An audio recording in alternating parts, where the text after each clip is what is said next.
It would be very interesting to read about this, wouldn't it? I mean, there seems to be a square-shaped entry wound in the victim's forehead.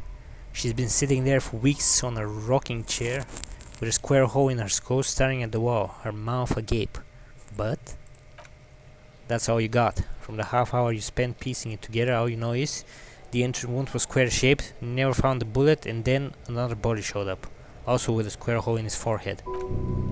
Toxicology showed the entry wound was laced with an incredibly potent psychoactive substance called HUV4-nil, no street name. A sequence killer? Who knows? These pages are missing. What's next? Don't worry. One day you may still catch the man with the square gun. The next world mural. This one is relatively easy to reconstruct. Overnight on 1202, a graffito, nay, a mural, appears on an 8-story tenement overlooking central Jamrock. The building is sparsely inhabited ghost tower, part of a failed real estate development called Grand Couronne. Cause of failure, rent too high. The mural is enormous. Two silhouettes, a man and a woman, are kissing. The text cut into their forms reads, "True love is possible only in the next world. For new people, it's too late for us. Wreak havoc on the middle class." People call it that thing and that fucking thing. It's visible for miles. In 2 days, the station's complaint desk get clogged with requests to remove the bobber. You and your partner are assigned to the case. The graffiti crew is easy to track down. Only the belles lettres have the literature of industrial paint to cover the surface. One of the graffiti artists is rumored to be rich. They take responsibility for the execution, but not the design. The ideology of the next world mural, as the crew calls it, remains unknown. Wait, do I ever find out who came up with it? The case file do not show you finding the author of the design. Huh. The crew agrees to clean up after themselves. However, your partner JV is against the removal, citing public support for conservation. This leads to a debate in Precinct 41, which then spreads to the streets of Jamrock, ending in a rare plebiscite, organized by you and the rest of Row 3. The 9,000 people subjected to the mural message of Lakeside, Central Jamrock, and Villa Lobos, plus half the eminent domain, participate in the vote. Although the case begins with what appears to be a lot of rumbling on the streets as to how juvenile and stupid the mural is, given a choice between two options, keep the mural, it's right. Staggering 78% of voters choose to keep it. Turns out the opposition were a loud minority, and that love truly is possible in the next world, for new people, and it's too late for us. All that remains is to wreak havoc on the middle class. In any case, it appears to have been a rare case of civil activity in the corridor and agreement as well. What do we want to tackle next? Murder at the hookah parlor. Murder, tam, at the hookah parlor was a case originally assigned to an officer called Joseph Mills, who is now dead. Circumstances completely unconnected to murder at the hookah parlor. Wait, how? Beaten to death by a trunk of Villa Lobos gang members when him and his partner GM, only initials mentioned, answered a call one night. It's a sad story and it isn't really represented in your case files. Stop stalling and get to the murder at the hookah parlor. Right, on with the murder. Joseph Mills was on his case that he just couldn't solve. Was doing it solo. Said it was a real nutcracker, a real brain twister. Was on it for like a month. The captain got impatient. Shit or get off the pot. Mills didn't get off the pot, not yet. He kept at it for a couple of weeks more, racking his brains, running with every theory as outlandish as they seemed. Still couldn't solve the murder at the hookah parlor. Tough case, he said. Toughest he's ever had. Wait, was Joseph Mills a good cop? No, he was awful. Awful sense of humor too. The worst jokes you've ever heard. Really rapey. Still, he'd been on it for months now. Said it was the final case. Said it was uncrackable. That the murderer vanished into thin air. That goddamn hookah parlor was all he talked about. Go on. Okay, so the case is handed to you because Mills isn't getting anywhere. And you look into it. Here's the setup. A young man is found dead in a hookah parlor. You know those places where you go and smoke bubblegum flavored vapor all day? Can you get high off it? No, it's soot and water vapor. It doesn't do anything. Really stupid. Yeah, so anyway, young man in his 20s found with his skull busted open, right on the floor of the hookah parlor in the middle of the day. No one else is there. Only client that day, in perfect health too, some kind of movie producer. No one enters, no one exits. He's just sucking on his watermelon hookah all morning, all noon, like he usually does. He's a regular. No calls, nothing. Just sucking on the hookah until 3:45, then bam! He's dead on the floor with his skull busted open, blood everywhere. What happened? How can it be? Mills has no idea. Invisible assassins, movie deal gone sour, girl at the counter did it? Nothing fits. Eerie. Man just dropped dead. So you go to the parlor. See cushions around the table, tables low, heavy, really sharp edges. He sucked hookah, stood up, passed out, hit his head on the table and died? See? You can't even read the thing without solving it. Yeah, it was that. Turns out hookah does do something. It turns off your brain's oxygen supply. You don't notice it until you get up to go to the bathroom. And what was he doing there for 6 hours? Smoking hookah, didn't you hear? I don't know. Trying to come up with a movie script maybe. Anyway, that was Murder at the Hookah Parlor. Joseph Mill wasn't a good detective and about 30 minutes has passed piecing it together. Next. I can revisit this. Not much has changed in the meanwhile. A bunch of salt and pepper still sagged from the clipboard. In the back you see thin translucent copier paper. Some neon yellow, some bright red, all covered in boxes, like marching armies. These look like official forms waiting to be filled out. Then, rip them from the binder and hand them out, according to type of form. What types of form are there? 3. The topmost are misconduct fines, the middle ones are station calls, and the bottommost are filed autopsy form. Each is easy enough to make sense of. You don't have to be an intellectual giant to do police work. A monetary penalization ranging from 20 to 250 real. Severe cases allow for 1000 real, but that requires special paperwork. The detail of issuing these fines is spread out over the rest of the fields, but they appear pleasantly vague. Oh boy, a tool for manipulation. Give the lowest amount and people will be integrated to you. Station call. These are quite sinister in tone. They give a date and time for the person to appear at the specified precinct police station. Below the call are the criminal charges you risk by not appearing. All in print so small it could be considered downright cute. A dozen pages of thin copy paper, bright red in color. You see the parameters of a deceased human form waiting to be filled in. Age, sex, condition of internal organs, color of the irises, predilection marks, condition of sexual organs. Yes, all remains now is to fill these forms and hand them to people. Fines for wrongdoers, interview requests for bad guys, and field autopsies to dead guys. A delicious power hid within this pathetic mess. You feel better. The rest of the stinking cellulose is much worse for wear. Being sandwiched between the board and the rest of the paperwork must have spared the fragile copier paper. It's made of dark blue plastic, hard enough to beat someone to submission with. The edges around it, however, the U4 size board feels thick and heavy in your hand. Light shimmers on its wet surface. At the back you see the embossed letter RCM.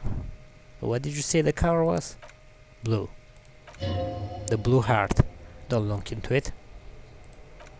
Something rattles inside ever so lightly. Is there a hidden compartment? And something small inside? Light? Made of paper or cardboard? Or dried flowers, perhaps?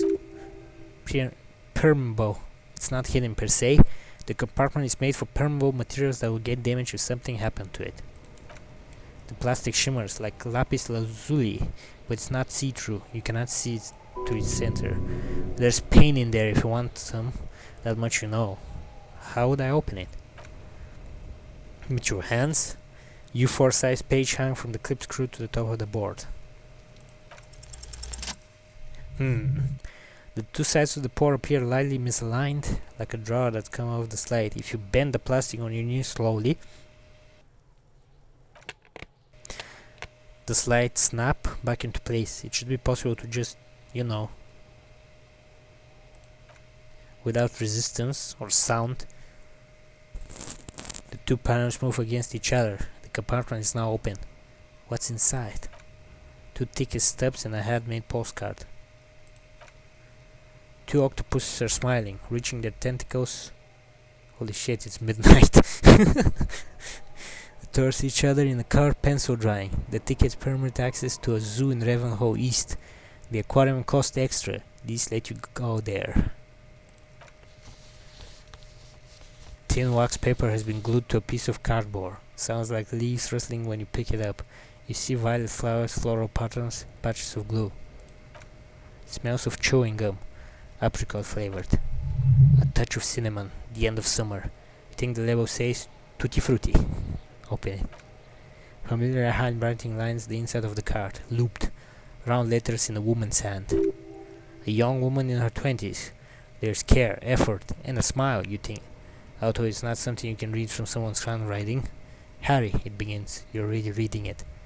I want to write you a letter so you can read it when you wake up. Maybe it will make you happy. Throw it away, please. But it will make me happy. Merciful wind blows it from the bait of Ravenhouse.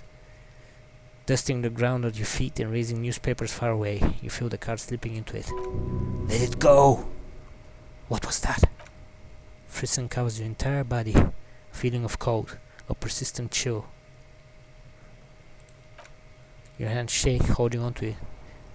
Every morning, when I step out and you are asleep behind me, it says, I find a little piece of sadness in me. I carry it in my chest down. Voyager Road. Every step I take, it grows. By the time we reach the fuel station, it has filled me entirely. I step on the light rail and look back. Sparks fall from the ball collector. I know it will be like this until late afternoon when I get off the 49th and walk back to you. You. Every step I take will get lighter. It almost makes me run. Sometimes I do. I can't believe I've met you. I can't believe that happiness I feel with you. You have a vast, vast soul, and I will always, always, always come back to it. Kisses, kisses, kisses. You feel the air sucked out of your lungs and the blood sucked out of your head. Everything around you gets dark. Smile white dots appear. Sparks falls like snow from the ball collector. Streetcar distancing. You feel the ledger slip from your hand. No, hold on. What? There's nothing. Detective, is everything alright? Did I just...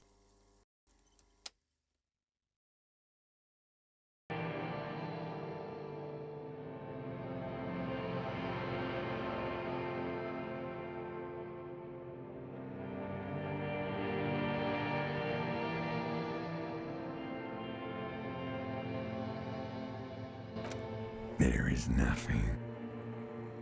Again. Nothing? Nothing, sad brother. No treachery, just blackout. Well, almost nothing. There is the ground below you, that's still there. And the small light that's on, fluttering somewhere in the basal ganglia. Who's that? That's me. Blue eyes. That's me. And who was that? Who is what? He speaks of the sickening longing, the unwell emotion. Even in the darkness he's grasping for it, still trying to hold on to the great sorrow slipping in the water. Slimy. Yeah, that's the stuff. Here in the paleo-mammalian cortex, we call it the shadow. Because it's always there. Tell him. Ah, yes, and in the olfactory system they call it the apricot chewing gum scented one. It's unhealthy of them to linger on it so, but as they say, what do you do? Smells like betrayal. Yeah, man. Fuck everything. Total blackout forever. Was that the X something the... Bloated corpse of the past resurfacing? Yes, that. Don't prod at it. It will start moving again. Where is Voyager Road?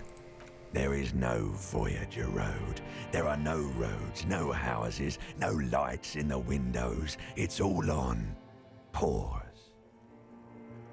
There was something about a ball collector too.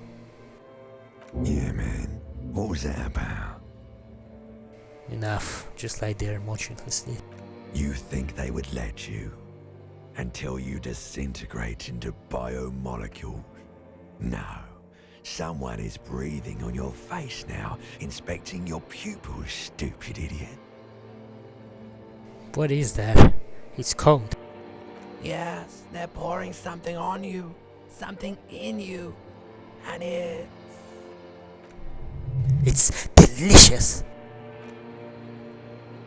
Glowing lights on the dashboard emerge out of nothingness. Where am I? In the upholstered cabin of Lieutenant Kitsuraki's motor carrier seated in the driver's basket. The air is thick with leatherwork and heavy fuel oil. Cold water runs down your chin. Drink water. The lieutenant is extending a small canister to your mouth. The water is cold, silvery, the stuff of life itself as it pours down your parched throat. The pounding in your head recedes, the darkness parts. Drink, he tilts the canister. You haven't drunk water in 2 days. Did you know the human body is not made to survive on alcohol alone? You need a secondary form of hydration. Actually, beer and cider have loads of water in them. You know, in Franco-Nigerian century, the quality of water was so bad it was something more hygienic to drink beer. But these are not the Franco-Nigerian century. We're in the present.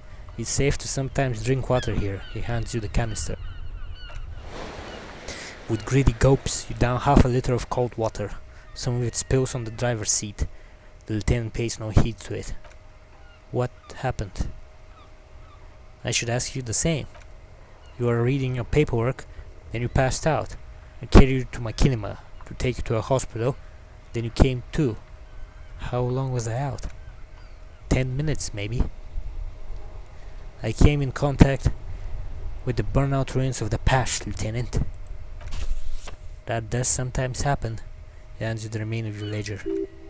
He replies with such understanding, it's as if the burnout ruins of the past were an occupational hazard, athlete's food for cops. You drop this. Are you okay to proceed? Let's solve this case. Good.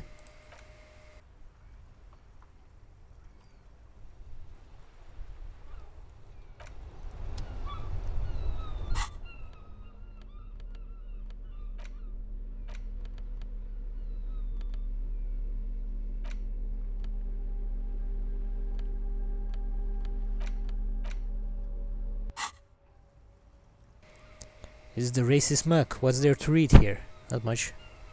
There's quite a lot to read in here, actually. Look at all that content. Oh boy. Here we go. What are you going to say about a broken, tossed away mug that you dug out of the garbage?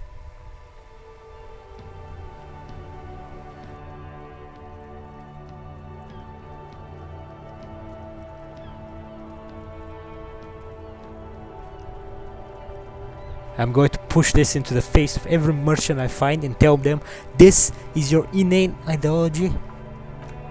So again, you dig it out of the trash. Why? It wasn't going to offend anyone there. Why don't you just get back to your case?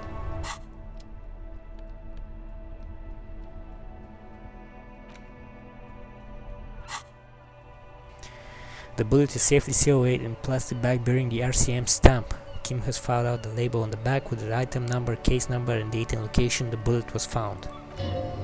Beside his orderly handwriting, the bullet looks especially sad, like a tiny, shriveled head of cauliflower.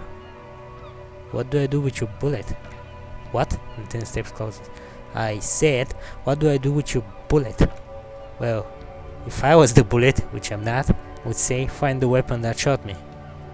Good idea. If we find out who owns it, we'll have likely found who used it, possibly to kill our victim. In conclusion, the more we know about this bullet of yours, the better. The squash bullet has some sharp edges where the jacket has split open. It feels cold even through the back. It wouldn't ordinarily have cost 200 jacket bullets. The citizen militia uses cast bullets only, little pebbles of metal loaded from the muzzle, usually in a cartridge. The jacket of the bullet is made of yellowish metal that has blossomed out to reveal a dark grey core. The base of the bullet is close to 5 mm in diameter. You can just about make out a few striations near the base of the bullet. Little hairlines, linear. It feels standard. It's quite destroyed. Some of the fragments is still lodged in the wound. What can you say about the bullet so far? It's a jacketed bullet close to a 5mm in diameter. A jacketed bullet. Okay, it will have been shot from a military-grade breech-loading rifle, not from a muzzle loader like those typically found on the streets of Martinez. We were right. This came from a serious weapon. Highly unusual. The people of Ravenhall haven't carried breech-loading weapons like this for nearly half a century. Excuse me. Even the RCM uses ordinarily unjacked conical bullets. This is strange.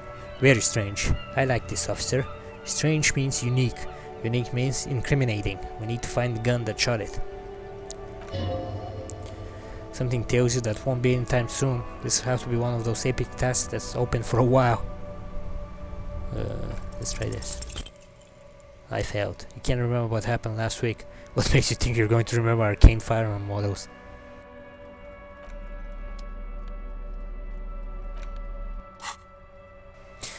An intricate web of blue lines stretches across the torso of the hanged man, from the right shoulder to the solar plexus. Each time, the lines intersect. A smite white star is formed in their crossing. Hundreds of fading asterisks riddle his skin. The concentration is highest around his heart. It still kind of looks like a map of the stars in the night sky, but something's not right. Who are you? Gone. What's the meaning of this tattoo? For you to discover. You've gotten so far as you will without assistance. Someone close to the victim might know. Someone who knows about history could tell you.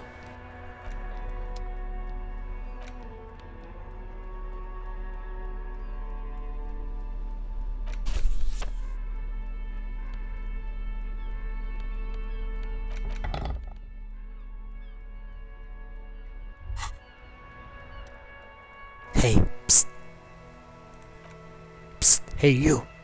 Who? Me? Yeah, you. Word on the street is you're ready to start building communism again? Again? Yes, you're ready to start building communism again. You've built it before. They've built it before. Hasn't really worked out yet, but neither has love. Should we just stop building love too? Love has worked out really well for me. I'm a love winner. Good. We need tender men like you building gargantuan communism. Where on the street is going to be 10,000 times larger than any communism previously attempted by human beings. Is that right? How come there's word on the street? You keep saying things like down with the bourgeois, eat the rich, sodomize the landowners, impel all people who have more than 25 real in their pocket. Literally murder all human beings regardless of their political beliefs. That kind of stuff. Alright, that sounds like me. Funky style, very funky. So tell me, do you have any questions before we fire up the big communism builder, or do we get right down to it? Wait, first, what's this communism even about? Failure. It's about failure. Failure? Yes, abject failure. Total, irreversible defeat on all fronts. Absolutely vanquished, beaten, curb-stomped and pissed on until you came along. You will reverse the fortune of the workers of the world. You alone against every living thing, against every human life. You alone against every living thing, against every human life. 800 trillion real in the hands of an impossibly well-organized ruling class, towering city blocks of bankmen who have the years of prime ministers, million-headed armies of nations, and the love of your own mother. You, against the atom, the charm and the spin, where the whole world failed, matter failed to bend to human will failed to get out of bed and ties its laces. You alone, single-handedly, will rebuild the dreams of the working class. You are the last communist. Now get to work, comrade. Roll up your sleeves and start building communism. Oh yeah, get the firing squads and the animal wagons ready. Wait, what? Firing squads? You didn't say anything about those. Too late to back out now. You can't make an omelette without breaking a few million eggs.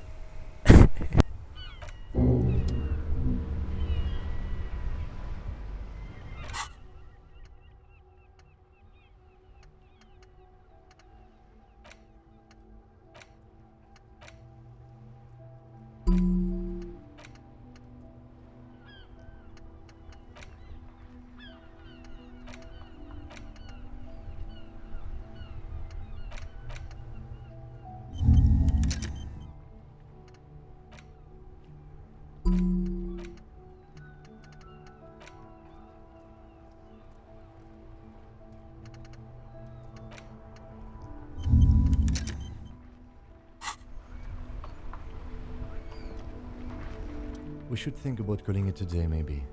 The nights are still miserably cold this time of year. I haven't paid the cafeteria manager for damages yet. You should take care of that then. But I don't have the money. Let's talk to him anyway. An officer of the RCM shouldn't be sleeping in the streets. We'll figure something out. Though he finds the situation frustrating, he's doing his best to not make you feel any worse than you already do.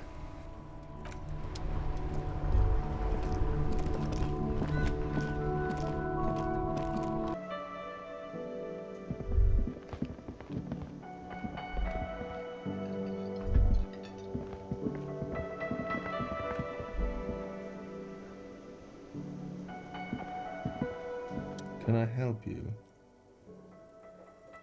I found the victim's clothes in the trash container out back. How strange. I certainly didn't put them there. Maybe you don't remember putting them there. Maybe you were sleepwalking or in a fugue state. You grimace. I think fugue states are more your forte, officer. Could someone on your staff have put them there? Sylvia had the keys before I got here, and I can vouch for her. I can vouch for all my staff. None of us would have tampered with a crime scene. Who else has the keys to the trash container? The trash collection services? CC Municipal? I don't see why they would put anything in the trash though. Ah, the elusive CC Municipal. And I'll be able to track down who was sent here last and when. This have to be one of those little threads that solves itself down the road. On Clinton Street, near the Bowie Street Diamond, a small truck rattles down an alleyway. It's tossed by a rusted trash container. Two men, their faces rough and swollen, jump out. They look at the container despondently. CSM is written on their backs. He turns to the man. Thank you anyway. Thanks. Let's talk about something else. Yes? I've seen something here at the Whirling Whirling Guard. A thing I need to talk about. He rolls his eyes. What thing? I saw a sign that said the mess hall is reserved for the Union. Yes, not the whole damn Union, thank God. Just the nastiest and loudest faction. Tosses his head in disdain. They come here in the evenings, dumb, unruly types. Think they're big shit, but they're good customers. They place big orders and they always pay on time. He hates the Union but grudgingly recognizes its power over him, so he's directing his frustration at you instead. Retaliate. It's a shame you've got to suck up to the Union to stay afloat. I don't. I'm simply providing a service. Or really facilitating the offering of services to paying customers, and he runs out of steam. It doesn't matter. I don't have to explain myself to you. The lieutenant gives you a meaningful nod. We should find out who this loud faction is occupying the booth. Loudness means talkative, and we need info. How do we find them? We don't. We have to wait. They'll show up sooner or later. He looks toward the booth. Men are hungry. You want striking men. If not today, they will be here tomorrow. There are these things called days. You sleep between them. He's saying they'll come after you've slept. Just making clear you got that. There's something else. What? By the way, you should come back to this thing-based questionnaire if you see anything interesting in the whirling later. By the way, I'm going to sing karaoke here. Absolutely out of the question. You wait and see, cafeteria manager. Absolutely in the question. First we find a sad banger, then we sing this place to shit. My body's ready, sire. I talked to Sylvie. She left because of me, not you. Wait, what? He looks up surprised. But what about the bird? The bird? Yes, the bird. I found it lying on the floor with a broken wing the morning she left. She didn't break it, I did. I threw it against the wall. You broke the squaw? His face flushed with emotion. A rush covers his neck. Maybe I shouldn't have told him that. I assure you, it was him. It's as if he can't decide whether to be angry or relieved that it was you, again. Why on earth did you have to break the squaw? It's a mystery. I can't believe it. I was so sure it was Sylvie. Even worse, I thought she was trying to send me a message. Symbol of hope and all. A tender type of hope. Something stirs in you. Perhaps this is why you broke it. That bird ain't no symbol of hope. It's a menace and a traitor. Alright, he calms himself. Did you say anything else? About me, you know, he repeats. Did she say anything about me? She said you're nice, but also her employer. I mean, come on, the power vertical here. Yeah, I do have a lot of cafeterias to manage, and a lot of employees there. Can't make this part of my work practice. It was unprofessional of me. He does not seem to be overjoyed about his newfound professionalism. Anyway, thank you for clearing it up. Now, if there's anything else... Oh, can you give him a moment? Somehow you realize this is not going to net you any professional discounts. Already he's reverting back to defensive. We're sort of hoping there will be a gun, an expensive jewel, or at least a sword in it for you if you deliver the message. Oh well.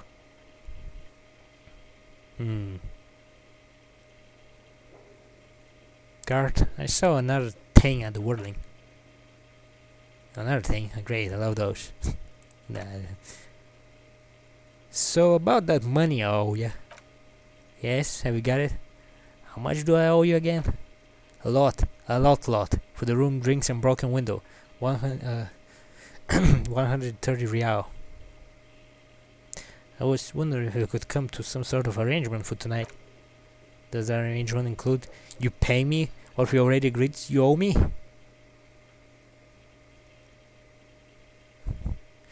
It's cold out. I freeze to death because I'm losing to a stupid money game. Game? Everything is just a game to you, isn't it? Hold on. Stay on my key, you know. Good. Look, try and use it. He taps his foot against the metal box and starts in the back of the counter. Draconian measures. Oh, the locks have an electronic component. They have to be unlocked down here. With a master key before your guest key will open the lock. This conversation isn't going anywhere, is it? Not until you bring me the money. Okay, he turns to you with a heavy sigh. I might have something in my motor carriage we can use when you're done here. I really didn't want to resort to this, the man is thinking. Oh, Lieutenant, we're done here. I need a drink. Can you pour me one? Do I have a shaker in my hand? Is this... He points to his empty hand. Is this a shaker? He sounds irritated. And it's not a shaker, it's nothing. He's holding nothing. You sound irritated. Why? All I want is a drink. And I'm wearing a little bow tie? Am I wearing a bow tie and doing this? He shakes the imaginary shaker furiously. Am I smiling? Do you see me smiling and shaking my little shaker? No? Do you know why? Because you're not a bartender. That's right, I'm the cafeteria manager. He comes his breath. I'm glad we cleared that. Was there anything else? What you want is a goddamn drink. How is that so hard to understand? Play it calm. This man needs to understand. You need a drink to help the community deal with police stuff.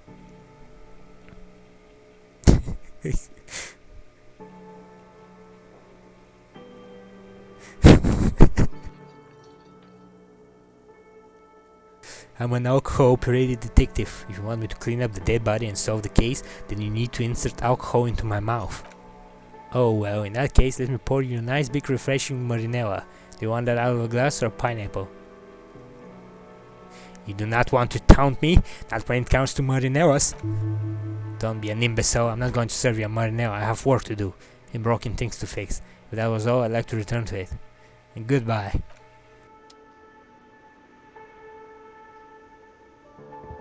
Yes?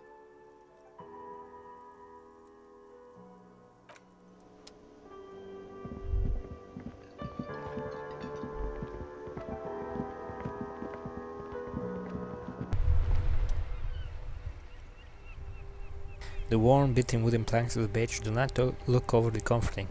The lieutenant looks down the street. We can sit on benches after we solve the murder. Let's go.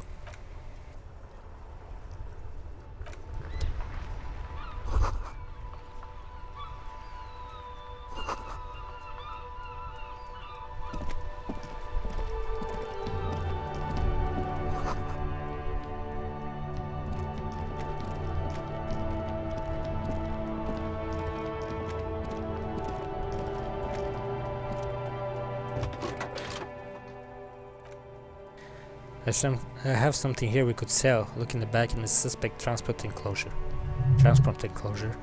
Regular people just call it the cage. Cage at the back of the motor carriage looks rather uncomfortable. 4 shiny hubcaps are stacked against the seat. The silver edges sparkle in the dark. confiscated this for a little while back. You can take them to the pawn shop down by the Martinez Canal. What are those things? There's pinner hubcaps, frivolous things you put on your wheels. When the wheel comes to a stop, he makes a spinning motion with his hands. The caps keep on spinning. There's no use for them, it's just for vanity. A vanity he wouldn't mind. Honestly, that sounds like an amazing physics demonstration. What do you mean you confiscated them? A couple of weeks ago I stopped a young man for going slower than the speed of traffic. Turns out he was some coalition official's son and high. So you took his spinners? He nods. I took them and arrested him for driving under the influence. Isn't that corruption? I don't know, is it? The lieutenant looks back stone-faced. I was going to take them into evidence, but they weren't necessary for conviction. He never asked them back. Did you want to put the spinners on your machine? No, that would be silly. I just hesitates. I don't know why I kept them, it doesn't matter. Couldn't put them on this MC anyway. Cop with spinners, that would be outrageous. Yes, outrageously cool. A flashy smile, barely visible in the dark. I'm sorry you have to sell them because of me. As I said, they're useless anyway. Should have remembered I have those earlier. But thank you. Thanks. I appreciate the help. Lieutenant nods to you as you take the spinners. Kim, how do I turn on the headlights? Turns the preheater on, waits, takes out his seat, says, alright, ready? I turn, you press start, it's next to the preheater. He's downplaying his excitement. Lieutenant's more than happy to show off his precious carriage. Dashboard lights up with orange glow. Rounds per minute, gouges jump and the engines of Cooper's Kinema comes to life with a whiny growl. Like a leopard walking from its sleep, yawning and roaring at the same time. That sound. You feel the wind in your hair as you're already driving. But where? Yes, where? Down a narrow street line with a stabby wooden houses, the 881 motor track coiling like a serpent height above. Children play under the viaduct, eyes turn to watch you as you pass. What's ahead? The Valley of Dogs, and before it, a familiar dome, like a ladybug without the colors. The building has designated parking places for your carriage. This is Precinct 41, as close as you have to home. Now, it's far away. The lights unfold with a little click, casting an electrical light onto the ground before the vehicle. There you go. Turn them off from the remote once you're done. We just need to stand in front of the machine now.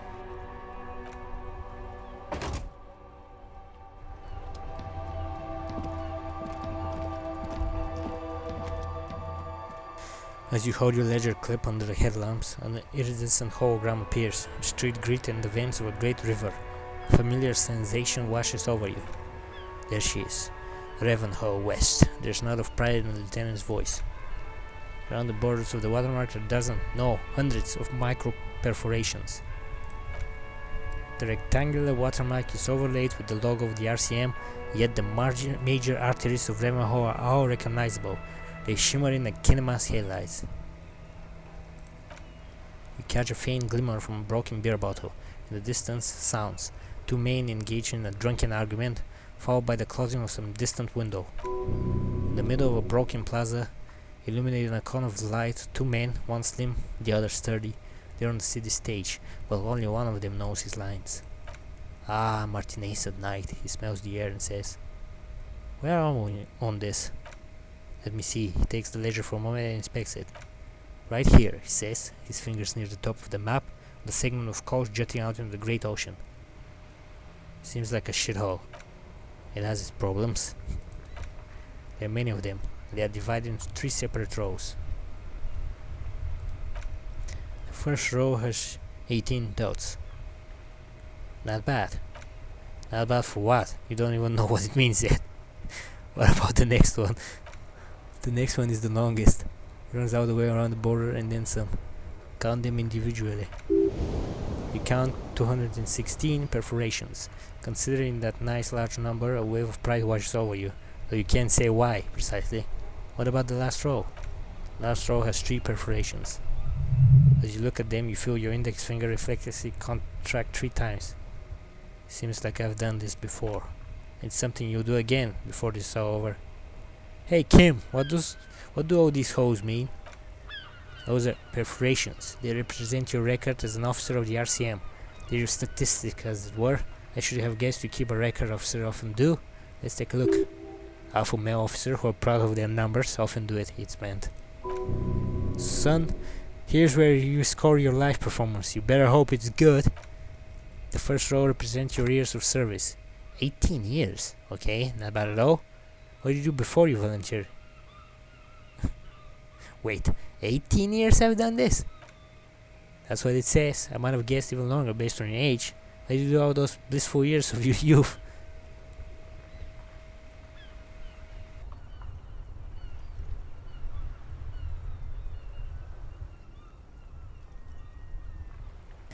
I walk the land telling horrors and liars of the end to come.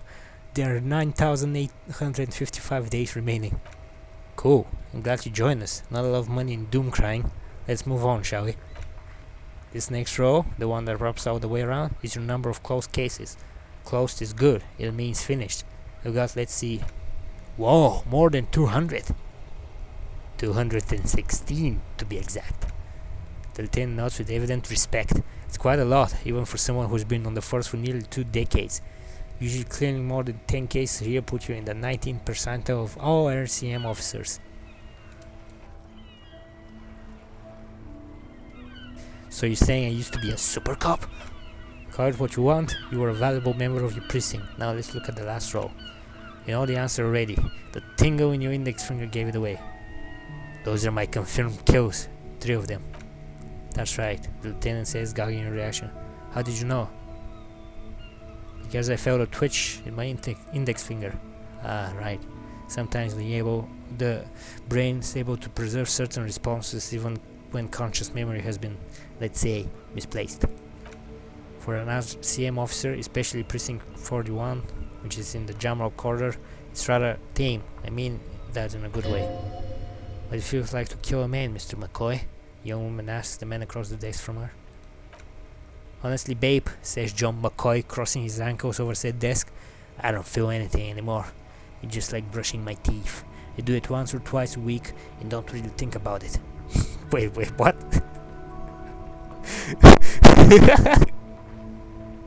There's no trace of guilt in his voice. There are certain officers who treat their kills like some kind of ghoulish game. If they do happen to solve a case, it's usually by accident. It's obvious the lieutenant doesn't think very highly of these officers. But it seems as though you are, or at least were, one of the good ones. So we have that to be thankful for. He's sincerely glad you're not a scary predator.